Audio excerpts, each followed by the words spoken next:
Good morning, students. Today I am going to tell you some more questions from exercise 8b. After that, I shall give the rest of the sum of this exercise as a homework. So, see question number 13. Question number 13 is a building cost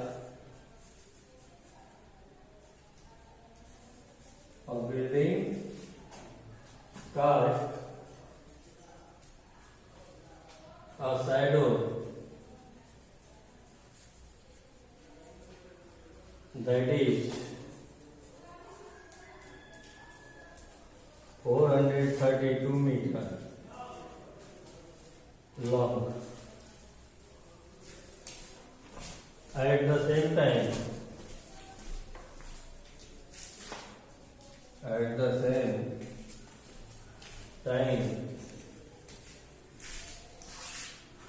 a person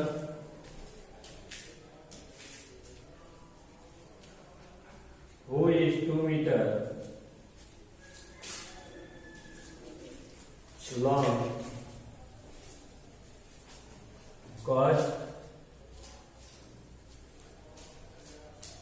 a shadow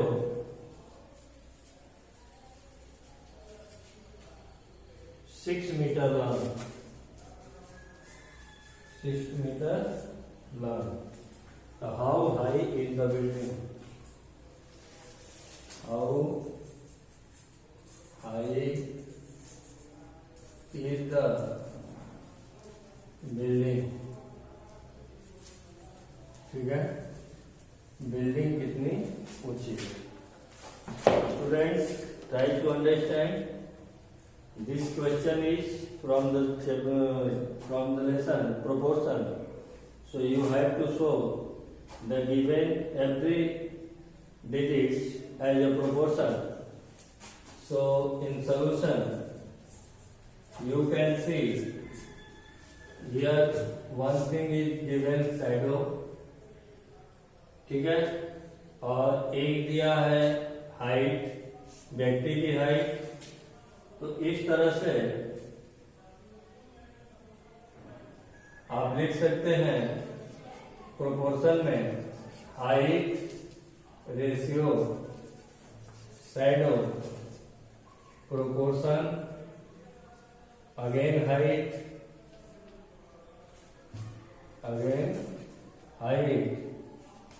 ratio shadow. ठीक है, अब building की हमको height नहीं मालूम है, अब building cast दे रहा है. बिल्डिंग जो है ये अपनी परछाई डालता है, cast a shadow that is इतना मीटर लॉन्ग. तो ये शैडो है, ठीक है, क्योंकि at last it is asking how high is the building. तो बिल्डिंग की हाइट पूछ रहा है. तो सपोज दैट बिल्डिंग की हाइट क्या है, एक्स है, और ये हाइट जो है शैडो कास्ट कर रहा है 432 मीटर. प्रोपोर्शन यहाँ a person same times a person who is 2 metre long. A person की हाइट दे दिया है 2 मीटर. रेशियो जो 2 मीटर लंबा व्यक्ति है वो कास्ट अ शैडो 6 मीटर. तो उसकी परछाई पड़ रही है 6 मीटर. अब you have to use the formula product of extreme is equal to product of means. So in this way you can write product of extremes is equal to product of means. ठीक है, product of extreme में आएगा x into 6 और product of means में 432 into 2. So x equal to 432 into 2 upon 6. 2 3 जा 6 और 3 से इसको जब कटाएंगे तो 3 1 जा 3, 1 लेफ्ट, 1 and 3 13, 3 4 जा 12, 1 and 2 12, 3 4 जा 12. In this way it become 144 meter. यानी the height of building will be 144 metre.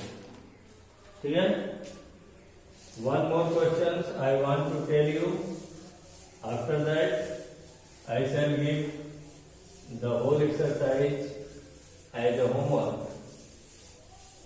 But I have noticed that you not give your attention toward the homework.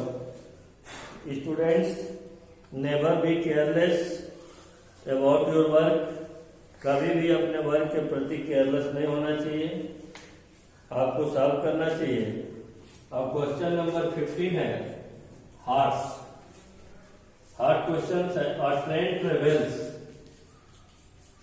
A train travels between two stations.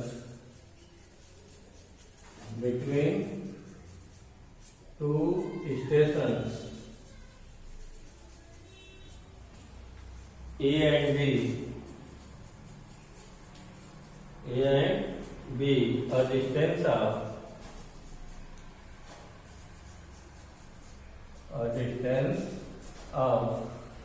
108 kilometer in 45 minutes.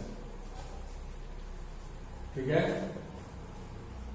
It passes through a station. It passes through a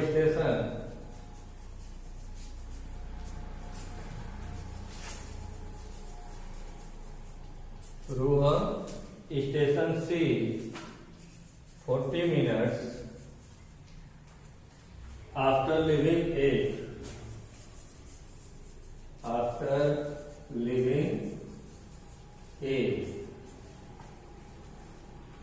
What is the distance between B and C? What is the distance between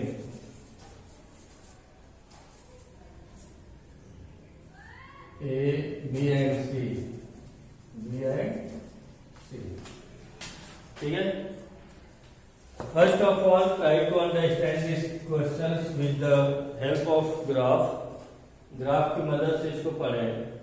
A train travels between two stations A and B.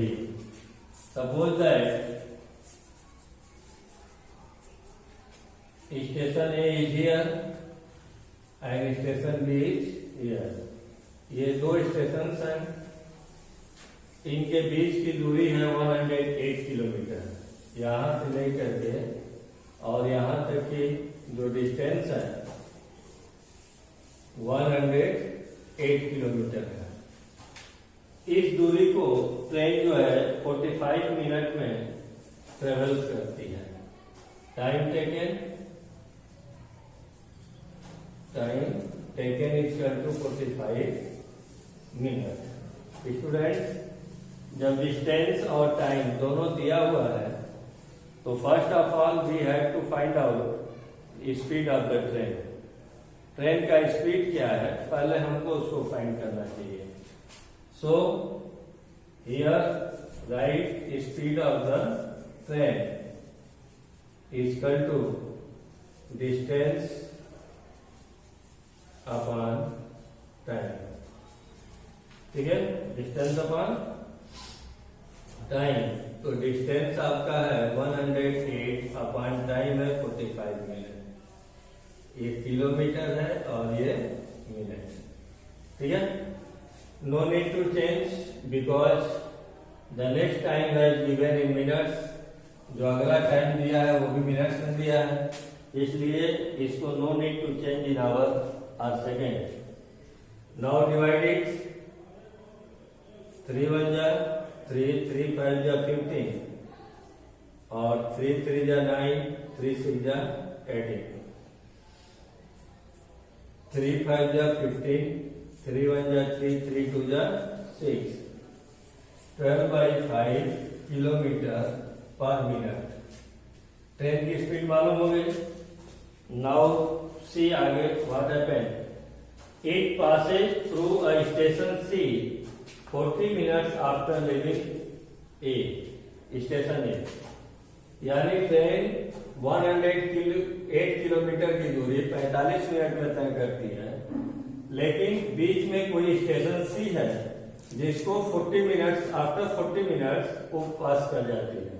तो suppose that here is station C, ये station सी है, यहां से लेकर के यहां तक इसमें जो टाइम लगा है, टाइम 40 मिनट्स, 40 मिनट में ये स्टेशन सी को पास करती है ट्रेन। तो पूछ रहा है कि ये बताइए या कि 40 मिनट में सबसे पहले हमको ये तय करना है कि डिस्टेंस कितना कवर किया ट्रेन ने 40 मिनट में। तो आपको स्पीड मालूम हो गया है, समय मालूम है, इसलिए डिस्टेंस बिटवीन ए एंड सी यहां लिखेंगे therefore distance between A and C is equal to 12 by speed into time, speed into time. So speed at 12 by 5 into time by 40, 5 at 40, 96 kilometre. आप समझिए यहां से यहां तक ए से सी की दूरी जो है 96 किलोमीटर निकल गया और टोटल डिस्टेंस है 108 किलोमीटर। तो पूछ रहा है कि what is distance between B and C, B के बीच और सी की दूरी कितनी है। तो लिखेंगे therefore distance between B and C is equal to AB minus AC। तो AB है 108 माइनस AC है 96। तो 8 minus 6 2 and 10 minus 9 1 12 kilometre. B और C के बीच की दूरी जो है आपका 12 किलोमीटर होगा। Thank you. Rest of the sums will be sent to do you yourself. Thank you.